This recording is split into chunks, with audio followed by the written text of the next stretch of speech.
Good evening, ladies and gentlemen. It's 6 o'clock, so we'll welcome everybody to this February 1st council meeting, back in person again, getting away from our Zoom meetings, so that's great. And I'm going to start with the land acknowledgement. We acknowledge that we live, work, and gather on the traditional and unceded territory of the Algonquin people, specifically the Temiskaming First Nation, and we recognize the presence of the Temiskaming First Nation in our community since time immemorial, and honor their long history of welcoming many nations to this beautiful territory and uphold and uplift their voice and values. So I'll call the meeting to order. I'll ask the clerk for the roll call, please. Good evening, Your Worship. All members are present with the exception of Councillor Hewitt. Thank you very much. So, item number 3 is reviewing of revisions or deletions to the agenda. Anything we need to add or delete to the agenda at this point? Seeing and hearing nothing. We've got a motion. I guess we don't have those prefabricated tonight. So be it resolved that City Council approves the agenda as printed. Can I move in a seconder? Councillor Ferrier, second by Councillor Whalen. So all in favor? That is carried. Is there any disclosure of pecuniary interest or general nature tonight? So, seeing and hearing none, we'll move on to item number 6, review and adoption of the council minutes. And I'm going to motion be resolved the City Council approves the following minutes as printed. A, the regular meeting of council that was held on January the 18th, 2022. Moving to second, Councillor Foley, second by Councillor MacArthur. So, all in favor? That is carried. Item number 7 is the public meeting pursuant to the Planning Act, Municipal Act, and other statutes. And tonight we have the zoning bylaw amendment. And the public meetings tonight is a zoning bylaw amendment application. The Planning Act requires that a public meeting be held before council decides whether to pass a bylaw adopting a proposed amendment. And the public meeting serves 2 purposes. First, to present to council and the public the details and background to the proposed amendment, and second, to receive comments from the public and agencies before a decision is made by council. So I now declare this meeting to be open and to be a public meeting pursuant to Section 34 of the Planning Act. And the zoning bylaw amendment application to be heard this evening is ZBA 2021-07. The owner is Steve and Nicole Allen. And the subject land is the south side of Peats Dam Road, across from Peats Dam Park. Diamond Concession 3, south part of Lot 4, Part 1 on registered plan of subject 54R6151, and the purpose of the application is to rezone the property from prime agricultural to rural residential. So, Jennifer, would you present the application?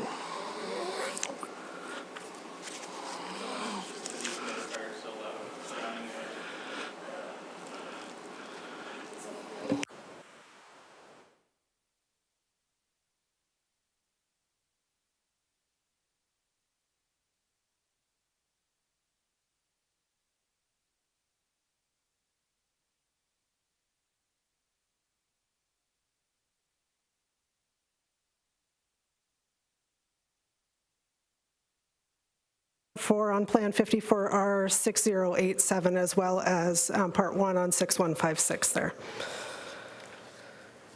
Okay, so the purpose of the application, as Mayor Kidd noted, is to change the zoning of the property from prime agricultural, or A1, to rural residential, or R1, and that's to permit the future construction of a residential dwelling on the property.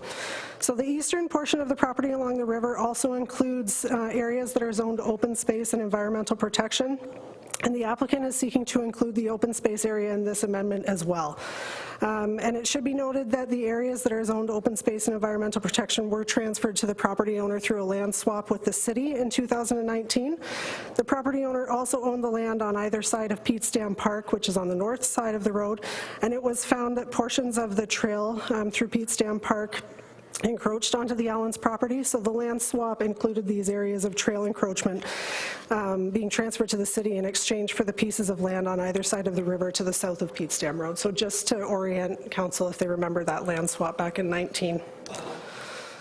Okay, so the subject property is shown here in blue diagonal lines. So the eastern boundary is not exactly accurate. But the area that's subject to the amendment would include the land up to the environmental protection zone, which extends 15 meters from the bank of the river, and you'll be able to see that a little better on the next slide. Okay, so the aerial imagery of the same area. So again, the amendment would apply to lands within 15 meters of the bank on the west side of the river that runs through that property there. Okay, so this photo I took during a site visit. It was taken from the bridge on Pete's Dam Road, and it's looking to the southwest into the property. And then a panoramic photo was taken from Pete's Dam Road, and it looks straight south into the property. So the property would extend further down the road to the left of the picture and further down the road again to the right side of the picture.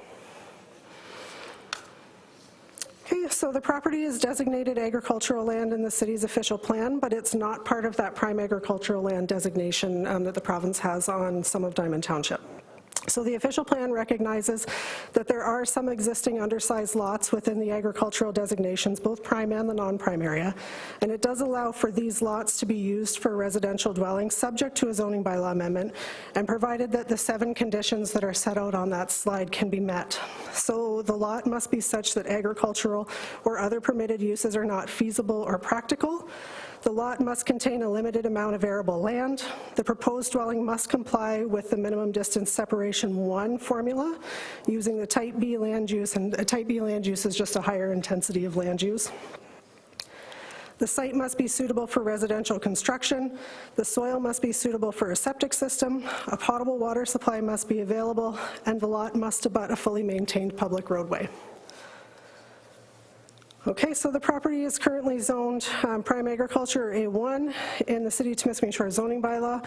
Permitted principal and secondary uses are listed on the slide, and you can see the single detached dwelling is a permitted accessory use, and the applicant's proposing the residential use as a primary use with no agricultural component on the property. The eastern portion of the property is also zoned open space and environmental protection, again with the environmental protection zone applying to lands within 15 meters of the South Wabi Creek. Okay, so the proposed zoning is rural residential, or R1, to permit that single detached dwelling as a principal use of the property. The R1 zone would apply to the section of property zoned open space as well, but the environmental protection zone would remain. So the property complies with the minimum lot area and lot frontage requirements of the zoning bylaw, and additional provisions like setbacks and lot coverage will be evaluated through the building permit process. I apologize for the small writing on this slide. So I mentioned previously that the official plan does allow for the residential use of an existing lot in the agricultural area, provided that those 7 criteria that I went through before are met. The applicant has submitted the additional information required to fulfill a number of the conditions, including confirmation from the health unit that a septic system can be installed on the property, an opinion from a well drilling company that an adequate water source will be available on the property, confirmation from a sewage hauling provider that they have capacity in their lagoons to accommodate the additional effluent, and the required minimum distance separation calculation. So just to let council know, the outcome of that calculation is a setback from the barn on the eastern property of about 531 feet, and they can meet that distance on their property. So notice of this meeting was given in accordance with the requirements of the Planning Act, and the application was also circulated to city staff. The building department indicated that the property does have a fairly steep slope up from the South Wabi Creek, and you could see that in the one picture that I provided from the bridge. And they've indicated that review by a geotechnical engineer will be required in order to obtain a building permit. So the zoning bylaw also requires that, that study where a building is proposed within 10 meters of the top of a bank. And that's to demonstrate the bank's stability for the proposed construction and make sure that we're not going to have slumping issues down the road. Additional comments have been received requesting that the applicant be made aware of the volume of users at Pete's Dam Park, especially those accessing the trailhead on the west side of the river, which that trailhead is directly across from the applicant's property, as well as issues with beavers that have been noted along the South Wabi Creek in recent years in that area. And next steps for this application will be to bring the necessary reports and draft bylaw for council's consideration at the February 15th meeting. Thank you, Jennifer. The applicants are here. Did they have any questions for Jennifer? Any comments they want to make tonight? Steve or Nicole? No. You're good there. Are there any written comments at all? Jennifer? No? So, any questions from council? So, any questions from the general public as well? So, everybody's very quiet. So, I guess if there's no comments, I'll declare this portion of the public meeting to be closed and advise that council will give due consideration to the comments from Jennifer tonight, and an administrative report will be considered by council at a future council meeting. So thank you very much, and thanks for attending here tonight, Steve and Nicole. So, item number 8 is the question and answer period. Any questions on the chat line or anything? Nothing tonight so far. There are no presentations. We'll jump right into the communications. And 10A is the letter from the Accessibility Standards Canada. It's a roadmap to 2040, a plan to guide the work of Accessibility Standards Canada, and that's received for our information. 10B is a letter from Aaron Karsiak, the clerk for the town of Plimpton, Wyoming, regarding support for the city of Kitchener's resolution regarding fire safety measure and a request to review the Ontario Fire Code retrofit section 9.5, and that was received on January 15th for our information. 10C is a letter from the Honourable Carolyn Mulrooney, Minister of Transportation, regarding our 2021-2022 gas tax program refund. It's received on January the 19th, and there's a bylaw to be presented under section 16 of our bylaws tonight. 10D is a letter from Robert Bush, the Chair of the Board for the District School Board, Ontario Northeast. The letter is of support for the 2+1 roadway pilot project, and that was received on January 24th for our information. 10E is a letter from Nick Chauvin, the project lead for LBCG Consulting, regarding the District of Temiskaming's Community Safety and Wellbeing Plan update, received on January 25th for our information. 10F is a letter from Danny Whalen, Phenom President, as well as Wendy Landry, NOMA President, and Michelle Boyle, the NASDA Chair, and it's regarding Phenom, NOMA, and NASDA joint media release, Mental Health, Addictions, and Homelessness Crisis in the North, received on January 26th for information. 10G is a letter from the Honourable Sylvia Jones, the Solicitor General, review of court security and prisoner transportation in Ontario, received for our information. 10H, the letter from the Honourable Steve Clark, Minister of Municipal Affairs and Housing, regarding an update on Bill 13, the Supporting People and Business Act 2021, and Bill 276, the Supporting Recovery and Competitive Act 2021, received for our information. And finally, a letter from Dr. Edward the Valley, resident, regarding an application to purchase municipal land in North Cobalt. So it's been directed to the municipal clerk to process in accordance with the Land Disposition Bylaw 2015-160. So this is all the correspondence. I got a motion be resolved the City Council agrees to deal with communication items 10A through 10I according to the agenda references. We're moving to second. Councillor Ferrier, second by Councillor Jelly. Any comments? Anything you want brought back? Councillor Jelly. Yes, if I could, Your Worship, item E, the Community Safety and Wellbeing Plan. I'd just like to make sure that everybody knows, if you go on the DSAB website, there is a survey that can be filled out. It'll probably take you about 15 minutes, but it's worthwhile just so we have the information. And the other one I have is item G, the Court Security and Prisoner Transportation in Ontario. I would just ask that that go to the Police Service Board for information. I know it's a long read, but there's some good stuff in there for the board. Thank you. Thank you, sir. Any other comments, direction tonight? If not, I'll call a question. All in favor? That is carried. Item number 11 is the Committees of Council, Community and Regional. Like on a motion, be it resolved the following minutes be accepted for information. A, the minutes of the Temiskaming Shores Climate Change Ad Hoc Committee meeting held on January the 11th, 2022. And B, the minutes of the Temiskaming Shores Public Library Board meeting held on November the 24th, 2021. Moved by Councillor Whalen, second by Councillor LaFerrier. Any comments on those two sets of minutes? All in favor? That is carried. Item number 12 is the Committees of Council, the internal departments. Like a motion be resolved the following minutes be accepted for information. A, the minutes of the Building Maintenance Committee meeting held on January 19th, 2022. B is the minutes of the Corporate Services Committee meeting held on January the 19th, 2022 as well. C is the minutes of the Protection of Personal Property Committee meeting held on January the 19th. As well as D, the minutes of the Public Works Committee meeting also held on January 19th. And lastly, E, the minutes of the Recreation Committee meeting held on January the 10th, 2022. Moving to second for that motion, Councillor Jelly, second by Councillor MacArthur. Any comments, errors, or omissions? Councillor Foley?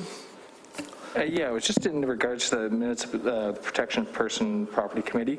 There was just a, that park, I know there was something brought up about parking tickets and using a restaurant. Being able to, instead of paying parking tickets, using a receipt from a restaurant. I know Newmarket's doing it, Barry's doing it, Port Colborne. I'm just wondering if it's something we could bring back and look at something to do for the rest of the year for some of our local restaurants. Yeah, Shelley brought that up during our meeting there, and it was discussed a bit there. I mean, original intent was to have it effective for February, but that's passed now. But we still can bring it back for further discussion amongst council, see whether the council actually wants to go ahead and do anything there. So if that's your wish, we can. No, I'm good. That's good. Thank you. Okay. It won't actually be happening at this point because we hadn't made that recommendation from the PPP meeting, but if you want to bring it back and have council approve it, we can do that as well. So if you want to do a notice of motion or something. So. Yeah, sure. I'll get that done. Okay. So any other direction? All in favor? That is carried. Report by members of council. Item number 13, I have my written report there that everybody has a chance to read. Any other reports by members of council? Councilor Jelly. Yes, sir. I just wanted to report, let council know that I am no longer chair of DSAB. I've served my 4-year term, and we do have a limit of a 4-year term. My vice has taken over, and that's Derek Mundell from Revancherol. And Jesse Foley is the new vice president or vice chair of DSAB. So this will be my last official comments on DSAB. The only other thing I have, Your Worship, is I too have a report from the Roma conference that I'm not quite as quick as you and didn't get it done in time for the meeting, but I do have one. I'll send it to for the next meeting. Just something that I found very interesting when I was attending. I attended the Human Services Transformation. And part of that was a report from Feed Ontario. Last year they had 30,000 pounds of food and served 24,000 meals, and that's just in the ones that belong to that. So it's amazing. Anyways, I will pass this on to for inclusion at the next meeting. Thank you, sir. Any other reports? Councilor Whelan? Yeah, thanks, Your Worship. No report. I just wanted to mention the fact that Councillor Jelly is no longer chair. The public don't always realize the amount of work that's involved in these extra committees, so we do appreciate it. Thanks for your time. We look forward to Jesse's reports. We got him a nice gold watch. It's coming. So he'll get a nice gold watch, yeah. Thank you, sir. So, are there any notice of motions tonight? So, seeing here none, we'll move on to the new business. 15A is Memo 003, 2022 CS, the FedNor funding agreement, amendment number 4 for the bilingual project coordinator. Project is 39E 511659. I get a motion be it resolved that council for the city of Twisting Shores acknowledge receipt of Memo 003 2022 CS. The council hereby confirms funding agreement amendment number 4 be signed January 20th, 2022, and directs staff to prepare the necessary bylaw to amend bylaw 2018-130 for the bilingual project coordinator for additional project funds. And the council directs staff to include a delegation of authority provision to authorize amendments that do not create any financial liability for the city. That is beyond a budget approved by council for consideration at the February 1st, 2022 regular council meeting. So, we're moving to second to that motion. Councillor Jelly, second by Councillor Foley. Any questions, comments? All in favor? That is carried. 15B, we have a Part A or Part B, whichever. It's Memo 003 2022 CS, the deeming bylaw application for Hayden Fizette, 474 and 480 Helmer Peterson Drive, Plan 54M 365, lots 23 and lots 24. And we have either A or B. If we want to decline the application, the motion reads, be it resolved the council for the city of Twisting Shores acknowledge receipt of Memo 004 2022 CS, and the council hereby declines the deeming bylaw application for 474 and 480 Helmer Peterson Drive. Or B, whereas the applicant of a vacant property located on Helmer Peterson Drive would like to merge lots on title through the adoption of a deeming bylaw in compliance with the Planning Act in order to create one property with one roll number. And whereas the applicants have acknowledged that registration of the pending deeming bylaw on title would be at their expense.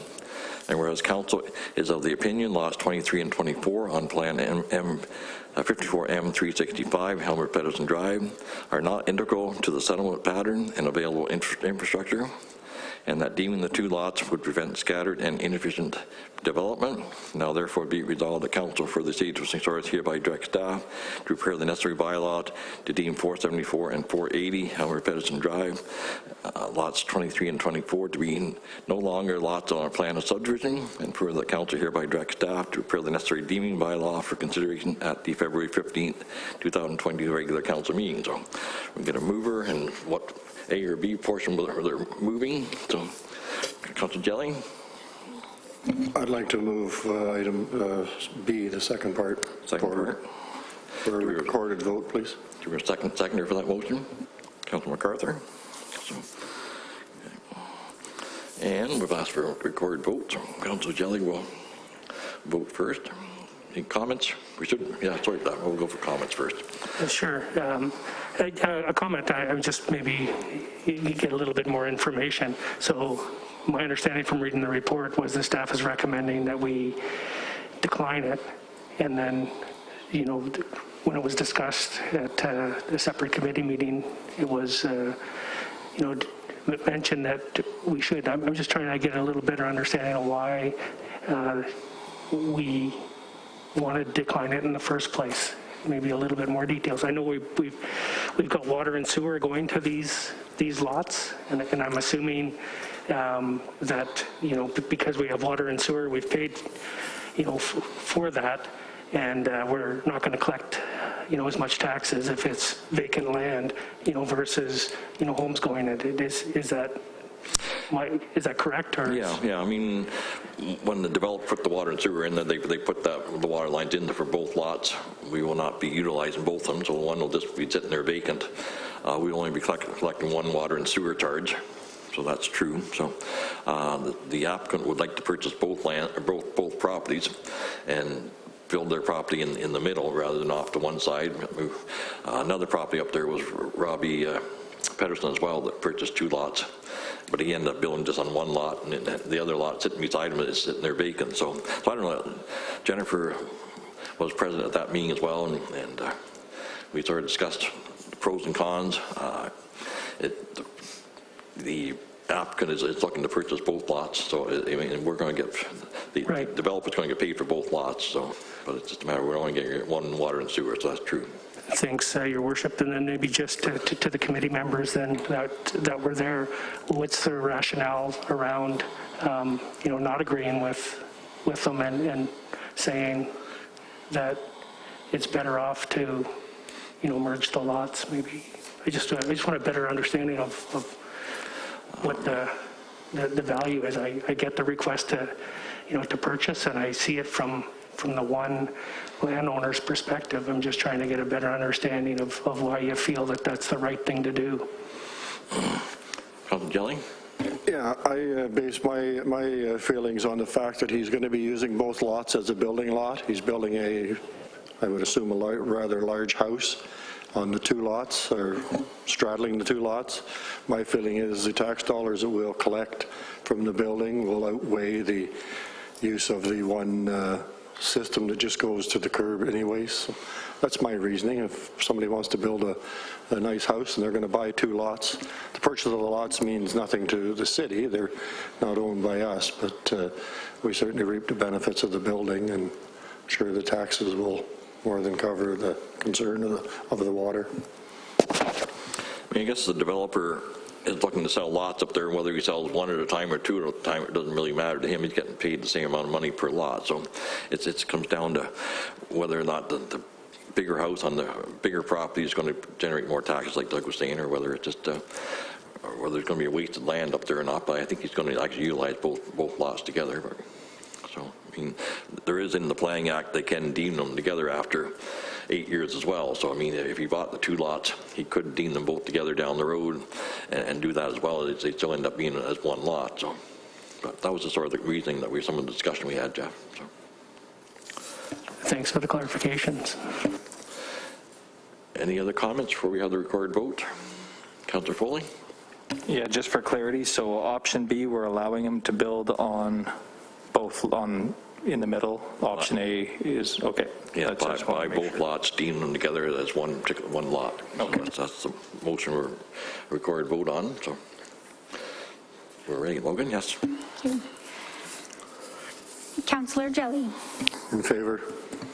Councillor Foley. In favor. Councillor LaFerriere. In favor. Councillor MacArthur. In favor. Councillor Whalen. In favor. Mayor Kidd. In favor.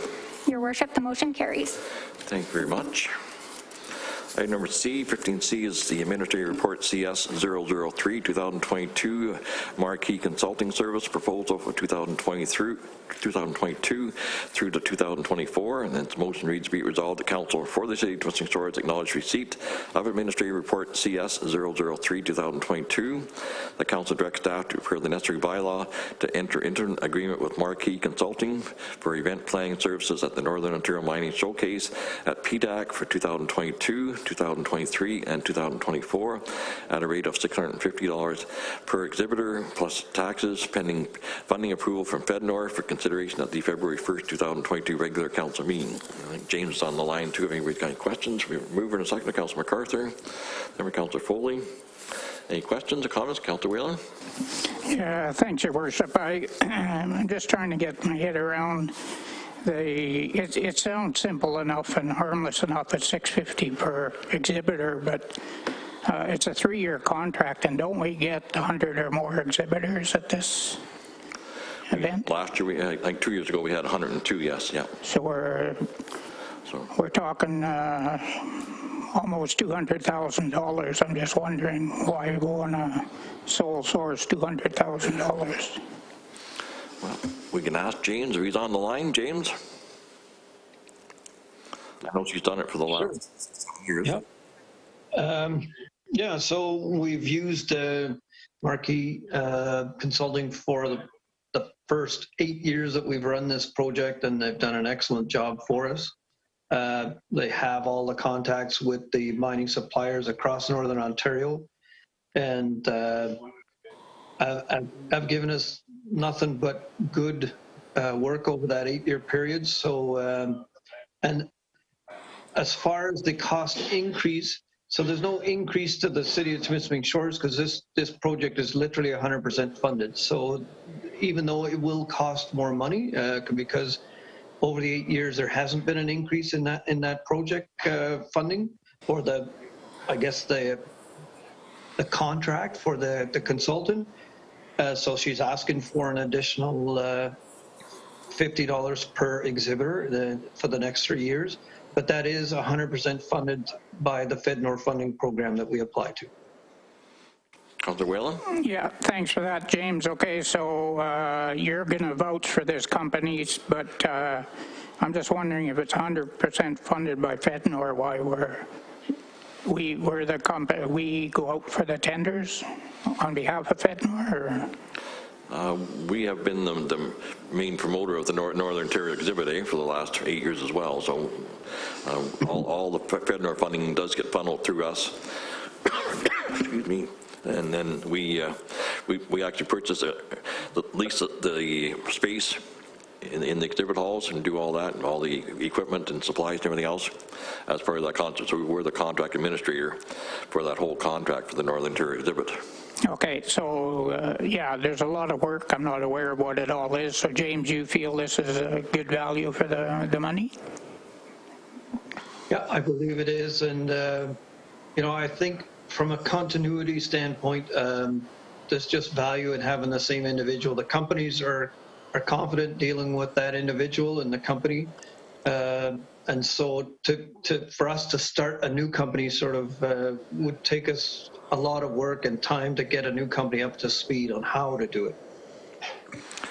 Marla Trombley has had a pretty good relationship with all the exhibitors there for the last 7 or 8 years, and she's got all the contacts. So that's what we pay her for, to have those contacts and develop new contacts all across Northern Ontario as well. So I think she's done an excellent job, at least when I've been down there the last 6 or 7 years as well. So yes, Councillor Berger. Thanks, Your Worship, and thanks, Danny, for making a comment. And I know we're going to have the next item on the agenda. We're going to be dealing with the exact same issue, and we do have a purchasing policy. And if we are leading, this project, and it is flowing through our purchasing policy, I just find it hard that we're going to bypass the purchasing policy, and the only reason we're using is that we've dealt with these guys for a while. And we don't know, if there's somebody that can do it, less expensive and maybe have the same expertise. I don't know. But we do have a responsibility to do our due diligence in making sure that, it is at a minimum fulfilling, our purchasing policy. And, we're talking a few $100,000 over a 3-year period. It is substantial. And if we've been dealing with this company for 7 years, there's some other projects that we've had over the years that we've been here. And, sometimes, really going out to the marketplace and finding out what is, fair value.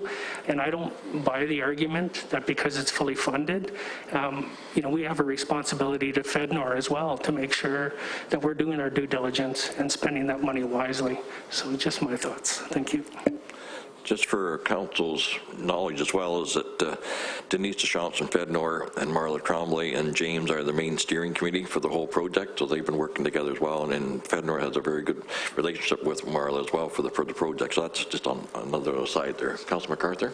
Yeah, Mike, that was my question, is FedNor at any time being upset with Marquee Consulting? Is FedNor wishing that it be consulted out to other exhibitors or another consulting company? But it looks like FedNor is on board here, and I see what we're talking about. But this is, I guess, because it's all paid for with the funding. It's a little bit different than coming out of the taxpayer's pocket directly. I'll let James answer that question. I know we had the Heritage Fund from some of the projects up until about 4 years ago, and then FedNor took over at that time, so they've been basically doing 100% financing of the project for the last, 4 years now, James? No, in actual fact, FedNor has been 100% funding for the entire time.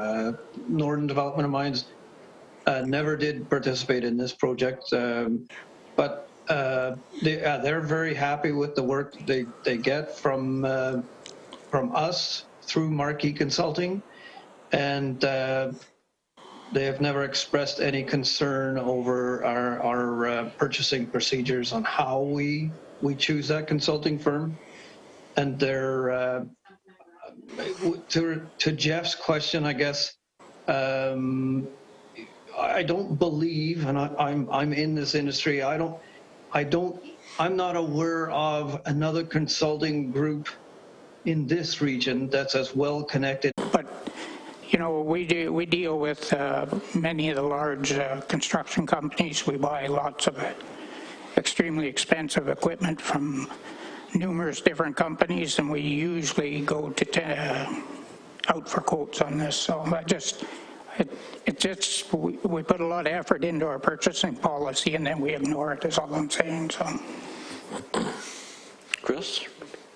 I just thought if for 2022, and this is a question for James too, for 2022, that event is taking place, I understand, in June now, James, but if council did want to, they could renew for 2022 at the rate that you've proposed, and then authorize going out into the market to see what, I hear what you're saying, but you don't know for certainty that there wouldn't be perhaps somebody else out there that would have the requisite knowledge and expertise in order to undertake it.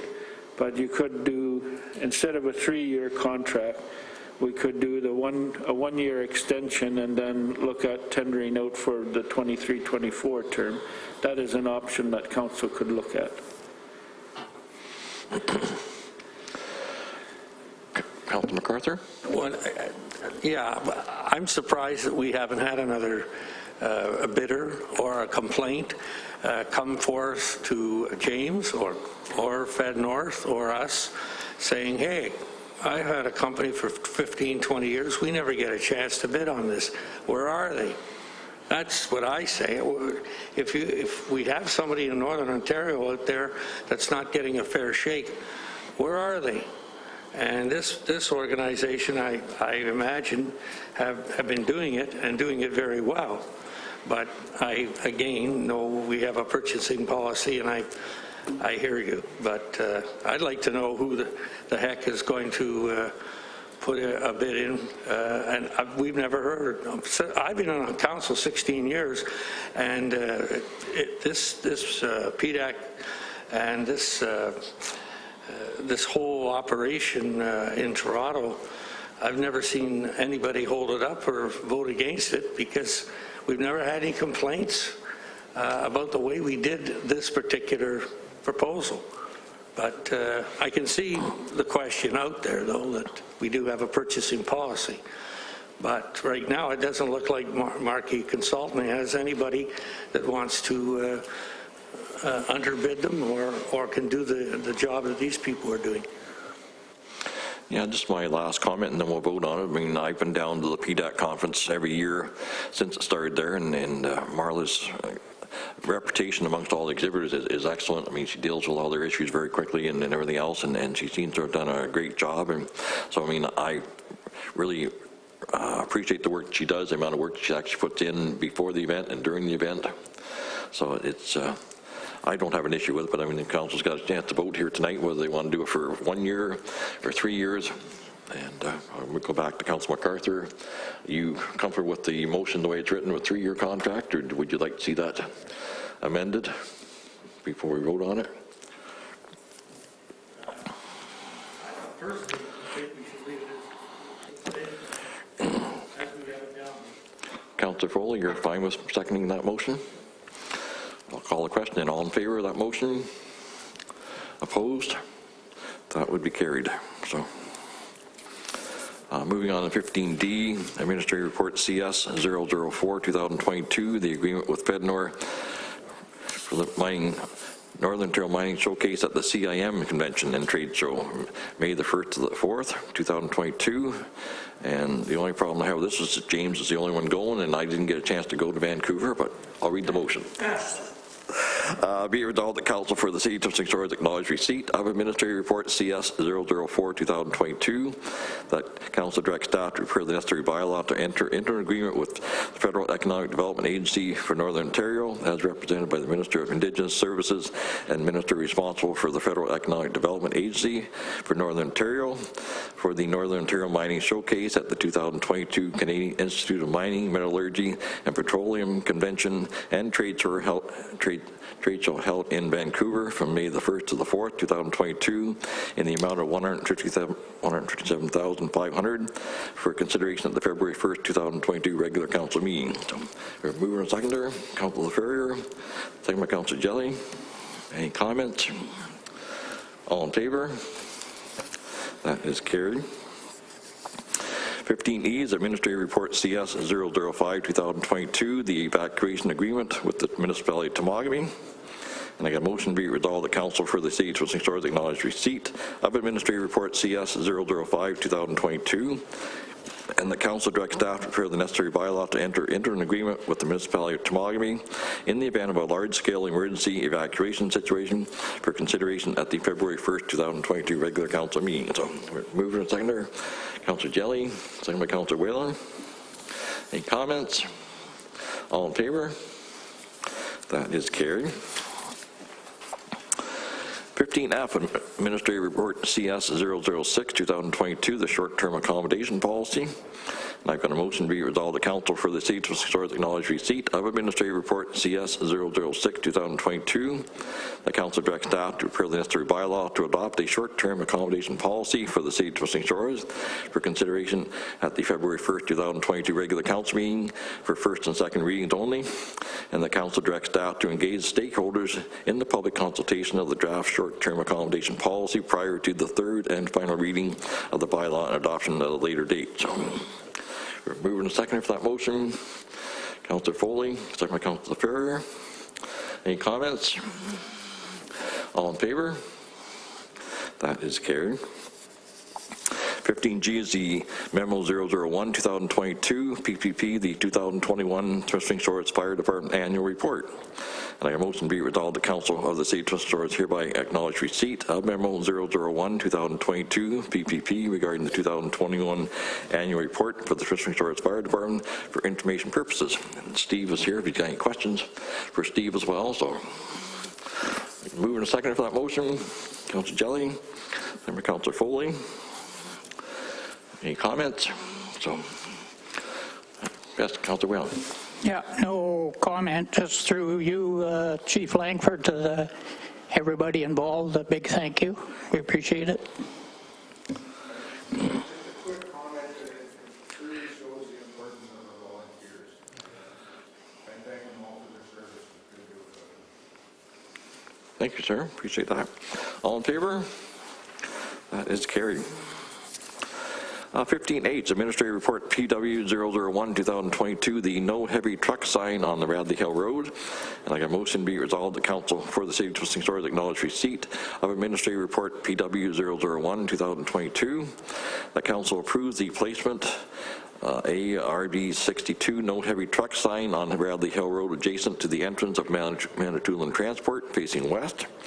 RB 62 sign on Radley Hill Road adjacent to the entrance to Grass King off Radley Hill Road facing east, and as well as an RB 62 head warning sign on Radley Hill Road at 3H Furniture facing west as well. And the Council directs staff to prepare the necessary amendment to bylaw 2012-101, being a bylaw to regulate traffic and parking of vehicles in the City of Temiskaming Shores, to prohibit heavy traffic on Radley Hill Road from Manitoulin Transport down to Lakeshore Road for consideration at tonight's February 1st regular Council meeting. So, moving to seconder, Councillor MacArthur. Second by Councillor LaFerrier. Comments? Councillor Whalen? Yeah, thanks, Your Worship. I'm just wondering, are we going to put any markings at the foot of the hill? So there is one. It's looking at traffic going east today. It's already there? By the Grass King. So there's a sign there. So the Grass King is the old Clearcrest Cable building now, I believe. Okay. So it'll be at the bottom. There'll be one at the bottom of the hill, one at 3H telling you that it's coming up near the top, and then one at Manitoulin. So there'll be two signs at the top heading east, and one at the bottom of the hill heading west. Okay, good. Thank you. Yeah, I think just the steepness of that hill is a problem, and also now we've got all the modifications done to the railway track there that we want to preserve that as well. So, Councillor MacArthur? Yes, I think this has been a long time coming. The only thing, I know of 3 different transport fellows that told me that when you are coming to, you want to come to Temiskaming Shores and you want to come to New Liskeard and you look up at it on your phone, it tells you to turn on Radley's Hill. Now, I don't know if this is everybody's phone, but that's one of the reasons that we started to have these trucks coming down the road to the lakeshore. And if that's on the phone, if that's an information, if someone's looking to turn into New Liskeard and they've got a transport, and it says that the first good turn or the first turn is Radley's Hill, I think that should be stopped or taken off the telephone or the information. You know what I mean? It's misleading. Yeah, we'll have to check on the GPS and see whether that's still active there. I know they've put in the EDR signs and everything else for bypassing traffic off the highway when there is an accident there, which brings them down off the West Road. I don't know whether they're still directing people to come out off Radley Hill or whether it's, I know the truck route is marked down through Whitewood Avenue and back through Broadwood. So that's through a truck route, but we'll have to check into that and find out. Mitch, you want to just check into that and see whether that's still in the GPS guidelines or mapping there? So, good point there, Mike. Thank you. So, any other comments? All in favor of this motion? That is carried. 15I, Administrative Report PW 002, 2022, the Household Hazardous Waste Collection Event. And make a motion be resolved, the Council for the City of Twisting Shores acknowledge receipt of Administrative Report PW 002 2022. The Council directs staff to prepare the necessary bylaw to enter into a new agreement with Automotive Materials Stewardship Incorporated to provide funding for the material collected at the city's annual Household Hazardous Waste Collection Event, and to repeal Bylaw 2017-070, including amending Bylaw 2020-011, for consideration at the regular meeting of Council held on February 1st, 2022, and the Council directs staff to prepare the necessary bylaw to amend Bylaw 2015-096 as amended for Product Care Association to provide funding for the material collected at the city's annual Household Hazardous Waste Collection Event through consideration at tonight's February 1st regular council meeting as well. So, Councillor Jelly, second by Councillor Foley. Any questions for Steve on this? All in favor? That is carried. 15J, Administrative Report PW 003 2022, the Industrial, Commercial, and Institutional ICA Water Meter Program, Phase 2. I've got a motion be resolved the Council for the City of Twisting Shores acknowledge receipt of Administrative Report PW 003 2022, that as outlined in Bylaw 2017-015, the Procurement Policy, Section 10, Council approves to waive the tendering procedure, and the Council directs staff to prepare the necessary bylaw to enter into an agreement with Neptune Technology Group in the amount of $479,380 plus applicable taxes for the supply and installation of water meters for the remaining industrial, commercial, and institutional sector, including multi-residential establishments containing 3 or more units, for consideration at tonight's February 1st, 2002 regular council meeting. So, we're moving to seconder for that motion. Councillor Jelly. Second by Councillor Foley. Discussion, comments. Councillor Ferrier. Yeah, thanks, Your Worship. And very similar to the conversation we had earlier, you know, we are talking about $500,000 now, and bypassing, you know, our purchasing policy. I know when we ran this as a trial and we were trying to gather information, we did waive it for $200,000 roughly when we purchased the original ones, and you know. Again, when I read the report, the reason we're doing it is because we've dealt with these guys, you know, for a while. You know, again, under our purchasing policy, the reason we're doing it, it's not whether this company's a good company or a bad company. It's so that we do our due diligence and we understand that we are getting a fair cost for what we're paying, and we're spending the ratepayers' money. So I will be voting against this motion. Thank you. Other comments? Mike? So are we saying here that this company is the only one, again, that's made a bid, or did it have the lowest bid they quoted and we gave other people a chance, or we didn't and they're the only ones we're dealing with? Is that what you're saying? I'll let Steve answer after I mean, the initial contract we had last year for the initial pilot project was given to Neptune to install the initial 80 units. Is that what it was? No, 26 units. Hey, Steve? So just to provide some more clarity, if council recalls, back in 2009, to Jeff's point, we did do a pilot project where there was tendering done for the meter installations. Neptune was the successful bidder for the purchase of those meters to do the pilot project.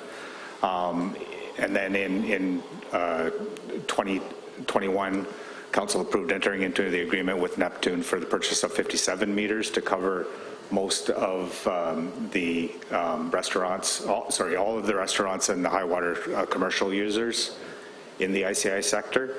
Part of that purchase, so there is a proprietary smart reading device on all of the Neptune meters, and part of that purchase was also billing software, which is currently being integrated into our iCity billing module.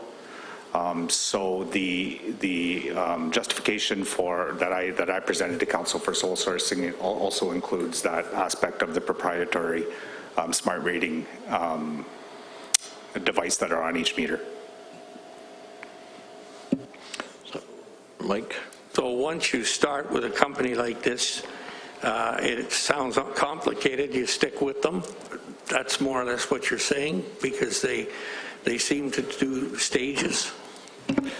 Because of the proprietorship of the the smart read device. Other companies won't have the same compatibility with the billing software that we have already purchased in 2021. These meters have Bluetooth capabilities, I believe, that then your reader, when you're driving by the facilities, would then read the meter readings as you drive by? Is that the? Yeah, I believe it's done through radio frequency, but it's just it's a reading device. As you drive by, it picks up the read of the meter. Other questions? Councillor Whelan? Yeah, just quickly, if I may, I understand the process. We discussed it at Public Works, but I'm just a little surprised at our next Corporate Services Committee meeting. The procurement policy issue wasn't dealt with there at all, so it probably should have been dealt with at Corporate Services. Chris? I have made a note of that from tonight's meeting, and Councillor LaFerrier had given me a heads up that he was going to bring it up to make sure that any requests for any sole source justification requests be brought to Corporate Services Committee before it comes to the council meeting. So I've made note to make sure that happens in the future. Any other questions, comments? Are you ready to vote on the issue? And we want to record vote, or? Yes, please. Okay. Yes, go ahead. Councillor Ferrier. Opposed. Councillor Foley. In favor. Councillor Jelly. In favor. Councillor MacArthur. In favor. Councillor Whelan. Opposed. Mayor Kidd. In favor? Your worship, the motion carries. Thank you. Moving on, item K, the Administrative Report PW 004 2022, the tender award for the engineering services for the Nilisquid Waste Disposal Site after 13 years. Be it resolved, the Council for the City of Twisting Shores acknowledged receipt of Administrative Report PW 004 2022, and the Council directs staff to prepare the necessary bylaw to enter into an agreement with EXP Services Incorporated for engineering services related to the expansion of the Nilisquid Waste Disposal Site in the amount of $51,255 plus applicable taxes for consideration at the February 1st, 2022 regular Council meeting. So, mover, Councillor Whelan, second by Councillor Jelly. Any comments? All in favor? That is carried.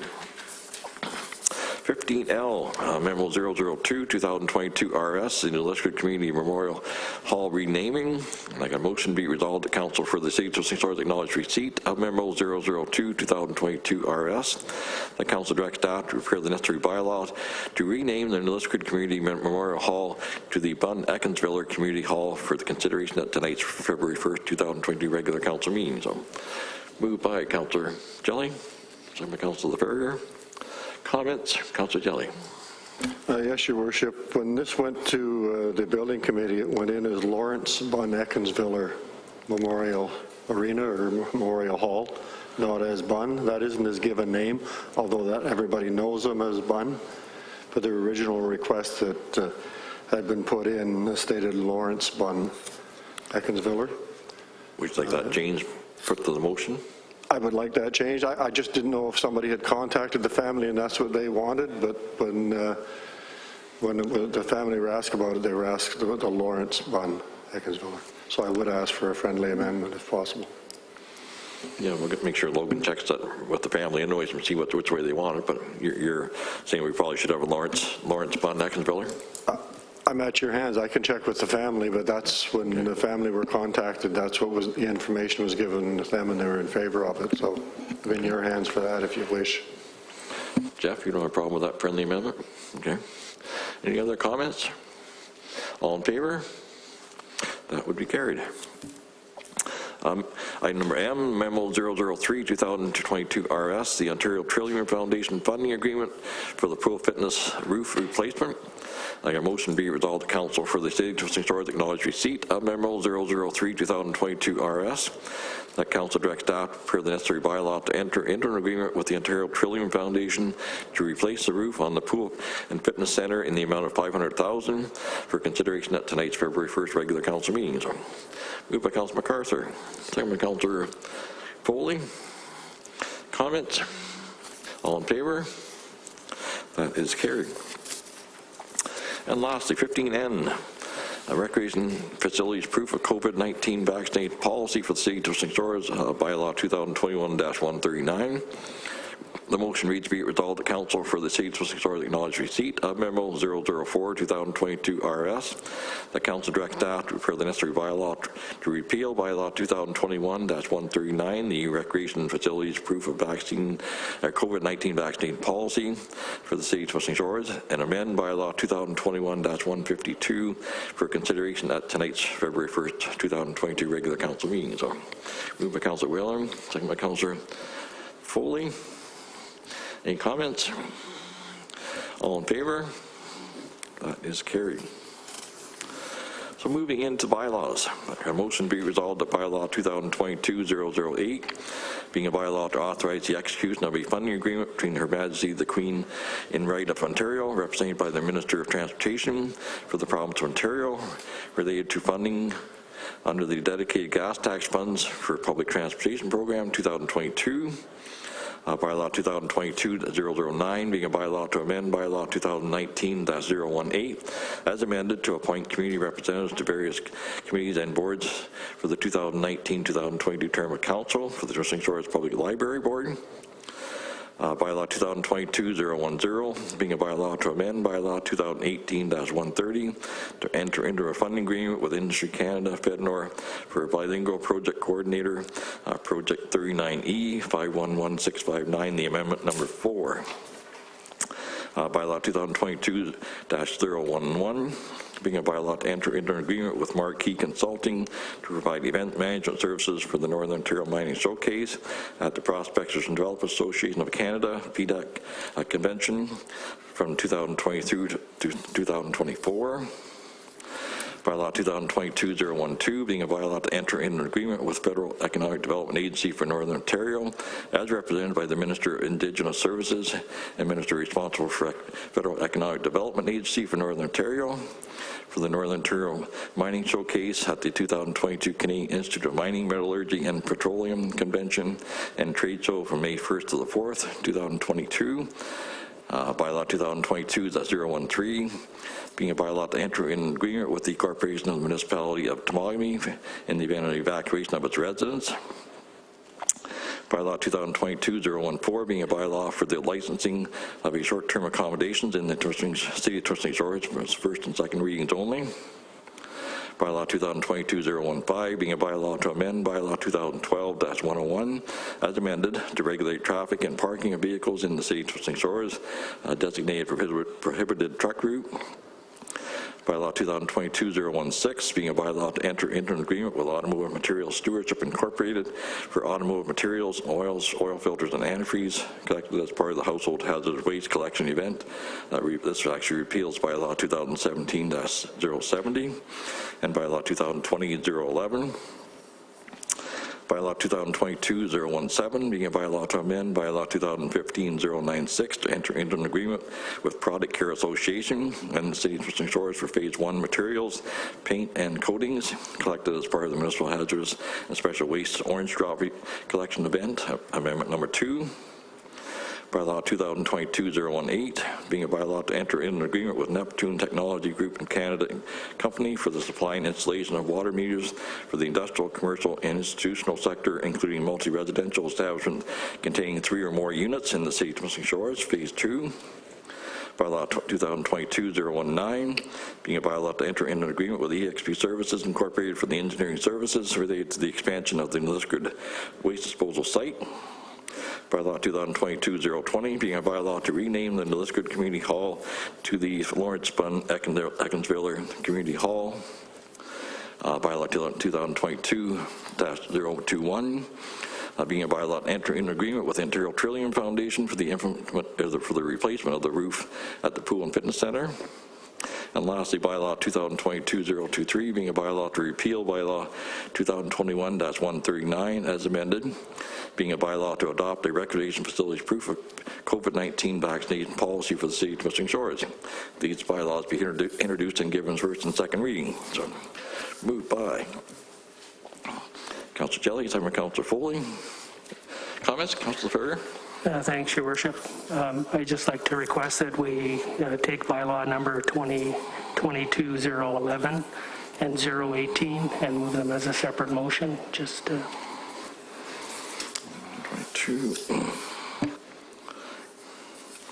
Okay, so that was number 11, and which was the other, Jeff? 018. Yes. Okay, yeah, okay. Okay. So we'll leave those two out. If Councillor Jelly and Councillor Foley are in favor of that. So all in favor of all but those two items? In favor, that's carried.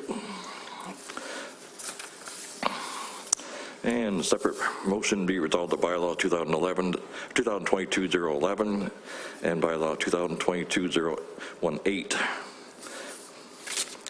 be hereby introduced in first and second reading. So moving a second for that motion. Councillor Foley. Second by Councillor LaFerrier. Any discussion? I'll call a question. Just request recorded vote, please. Thanks. We have a recorded vote for this one as well. So this is only for bylaw 2022-011 and bylaw 2022-018. Councillor LaFerrier. Opposed. Councillor Foley. In favor. Councillor Jelly. In favor. Councillor MacArthur. In favor. Councillor Whalen. Opposed. Mayor Kidd. In favor? Your Worship, the motion carries. Thank you. Okay, moving on. We've got a motion to be resolved that bylaw 2022-008, 009, 010, 012, 013, 015, 016, 017, 019, 020, 021, and 023 be given third and final reading, be signed by the mayor and clerk, and the corporate seal affixed thereto. Remove Councillor Ferrier, second by Councillor Foley. Any last questions, comments? All in favor? That would be carried. And be it resolved that bylaw 2022-011 and bylaw 2022-018 be given third and final reading, be signed by the mayor and clerk, and the corporal seal affixed thereto. Moving a second for that motion. Moved by Councillor LaFerrier, second by Councillor Jelly. Want a recorded vote in the game? We'll do another recorded vote. Certainly. Councillor LaFerrier. Opposed. Councillor Foley. In favor. Councillor Jelly. Favor. Councillor MacArthur. In favor. Councillor Whalen. Opposed. Mayor Kidd. In favor? Your Worship, the motion carries. Thank you. Okay, item number 17. Scheduled council meeting. Next regular meeting of council should be in person as well, Tuesday, February the 15th, 2022 at 6 p.m. And then the next scheduled meeting is Tuesday, March the 1st, 2022 at 6 p.m. as well. So we've reached our second question and answer period. Question from the public. Questions, comments from the council, from staff. Can't get a question anywhere. Okay. Closed session. Motion be it resolved the council agrees to convene in closed session at 7:04. Discuss the following matters: the adoption of the November 16th closed session minutes, and B, under section 239(2)B of the Municipal Act 2001, personnel matter, identifiable individual for human resources update. So move in a second for that motion. Move by Councillor Ferrier, second by Councillor Foley. So all in favor? We are adjourned for 5 or 10 minutes, so we'll get things moved or changed around here.